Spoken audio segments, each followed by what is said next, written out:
جس کی کھیتی اجڑ جاتی ہے نا، اور جو کھیتی لگاتے ہوئے یا کاشت کرتے ہوئے یا سنبھالتے ہوئے احتیاط نہیں کرتا، بیج اچھا نہیں ڈالتا، فصل بنانے کے لیے تیار کرنے کے لیے زمین پوری تیار نہیں کرتا، پھر اس کی نگرانی کو نہیں کرتا، تو جب کھیتی کاٹنے کا ٹائم آتا ہے نا، تو جنہوں نے نگرانی کی ہوتی ہے، محنت کی ہوتی ہے، ان کی کھیتی زیادہ نکلتی ہے نا، اور اس کی تھوڑی نکلتی ہے اور گند زیادہ نکلتا ہے، تو پھر وہ ہاتھ پکڑ کے بیٹھ جاتا ہے، وہ کہتا ہے وہ میرے پتریر، وہ میرے مسیر، وہ میرا گواڈی، وہ میرا بننے پہ بننا، اس کی اتنی کڑک اور اتنی منجی، میری اتنی، اور پھر کبھی اپنے آپ کو، کبھی اپنی اولاد کو، کبھی اپنے ملازم کو، ان کو وہ تانے دیتا ہے، کوستا ہے، کہتا ہے جی ہاتھ پیر حلال ہو گئی تو آج ساڈا بھی تو بول ایڈا ہی ہونا ہے نا جڈا ہونا تھا۔ تو قیامت کے دن بھی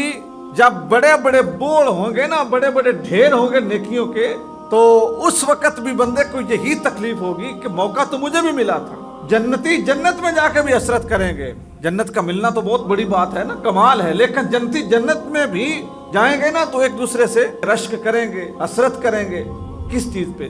جب نیچے والا اوپر والے کا دیکھے گا نا نظام، محل، سہولتیں، آسائشیں، عزتیں، احترام، برکتیں اور اس کا پروٹوکول، تو وہ پوچھے گا فرشتوں سے کہ اس بندے نے کیا کمائی کی جو میں اس سے نیچے رہ گیا، اس نے کیا کمایا؟ وہ کہیں گے کوئی اتنا لمبی، کوئی اتنی بڑی بات نہیں، اس نے صرف تجھ سے بڑھ کے ایک مرتبہ اللہ کی تسبیح بیان کی، کوئی نہیں، اس نے کوئی زیادہ کام نہیں کیا، صرف ایک بار تجھ سے بڑھ کے اس نے اللہ کی تسبیح بیان کی۔ تو وہ جنتی اپنا سر پکڑ لے گا، وہ کہے گا کاش کہ مجھے موقع ملتا، مجھے یاد رہتا، مجھے توفیق ملتی، میں بھی یہ کر لیتا۔ اس سے اوپر جو ہوگا وہ اس سے اوپر والے کو دیکھ کے کہے گا۔ تو دوستان گرامی، کل کے پچھتاووں سے آج کی محنت بہتر ہے، کل کے پچھتاووں سے آج کی محنت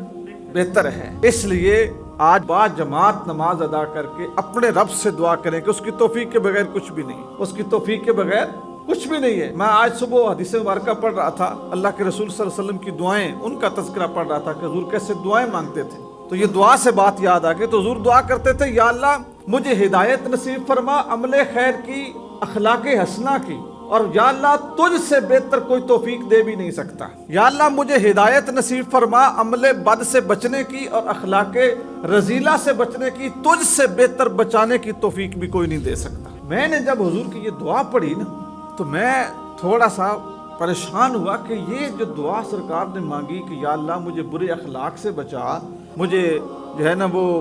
ان چیزوں سے جو حضور نے مانگی، تو کیا یہ ممکن تھا؟ پھر تشریح میں گیا تو لکھا تھا کہ سرکار دو عالم صلی اللہ علیہ وآلہ وسلم نے یہ دعائیں اس لیے مانگی، ایک بشری تقاضوں کے سبب، اور دوسرا اپنی امت کو تلقین کرنے کے لیے کہ اے میرے امتیوں، تم بھی اپنے رب سے مانگنے میں کبھی کسی قسم کا بخل نہ کرنا، اپنے آپ کو بندہ سمجھنا اور اپنے رب کو اپنا مالک سمجھنا۔ تو آج آپ دعا کریں کہ پروردگار توفیق نصیب فرما، اپنے رب سے دعا مانگ کے پھر کوشش کریں، کم از کم اپنی 3 نمازوں کو ہر صورت با جماعت کریں۔ اس کا دوستو فائدہ آپ کو یہ ہوگا کہ آپ کے رمضان المبارک کے جو معمولات ہیں نا، وہ بڑے خوبصورت طریقے میں مینج ہو جائیں گے۔ اللہ تعالیٰ ہمیں رمضان المبارک کے آنے سے پہلے اس کی قدر، اس کی عزت اور اس کی تیاری کی توفیق نصیب کرے۔